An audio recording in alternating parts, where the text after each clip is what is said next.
soit en tant qu'entreprise privée, que ce soit établissement public. Et on parlait tout à l'heure notamment de la gestion des risques et la manière avec laquelle on pouvait apprécier la valeur des créances versus la situation d'une entreprise. Moi, la première question que je vais vous poser, notamment dans le cadre de l'ONE, hein, c'est pourquoi est-ce que vous avez fait tout simplement appel à une opération de titrisation? Merci beaucoup. Merci à CDG Capital et Maghreb Titrisation pour l'invitation. En fait, effectivement, pour nous, comme un établissement public, la question est à poser parce que vous savez que les établissements publics sont régis par une législation assez particulière parce qu'on gère des fonds publics.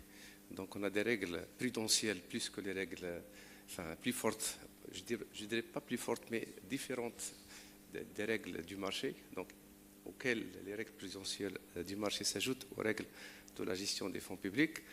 Pour l'ONE, vous savez que c'est un secteur très capitalistique. On a des besoins énormes en financement, soit du cycle, notamment de notre plan d'équipement. Pratiquement, notre plan d'équipement est financé par des financements extérieurs à 80%, ça c'est un minimum.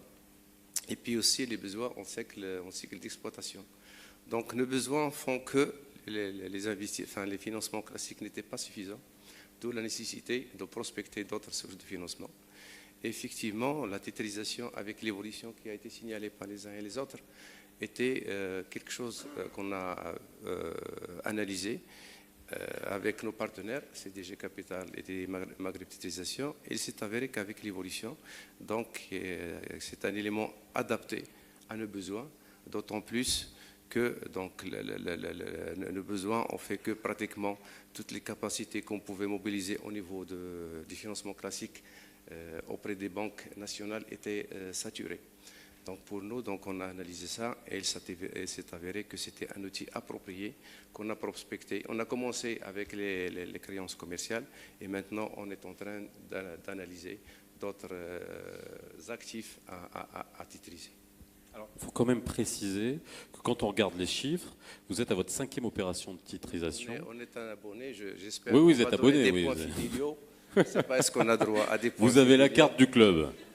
Mais alors justement, c'est-à-dire que c'est devenu, on va dire, et je pense que c'est à l'instar d'autres opérateurs, un système tout à fait récurrent qui est rentré dans votre modèle de management. Oui, en fait, c'est un investissement assez important.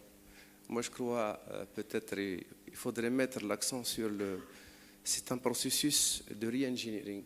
On parle beaucoup de titrisation, ça allège le bilan, ça optimise, mais il n'y a pas que ça.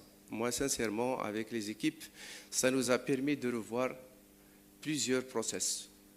Parce que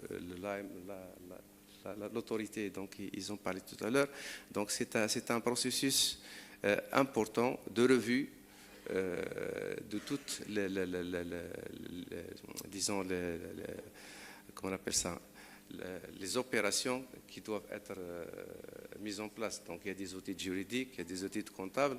Donc pour sécuriser l'opération, pour donner confiance aux investisseurs, pour obtenir le visa de la MSC. Donc il y a en interne, avec les équipes bien sûr de Maghreb Titrisation, il fallait revoir tous les processus, soit le système d'information, le système comptable, le système commercial. Donc pour nous, sincèrement, ça ne nous a pas permis uniquement d'optimiser le financement de nos activités, mais ça nous a permis de mieux comprendre nos process internes, de mieux les sécuriser, de mieux les adapter à l'évolution du marché. Ça vous a apporté de la structure? Pas uniquement de la structure, oui. mais même je dirais que donc ça nous a permis de changer de paradigme. Parce qu'on voyait les opérations d'un côté, maintenant on les voit d'un autre côté. Et puis ça ouvre d'autres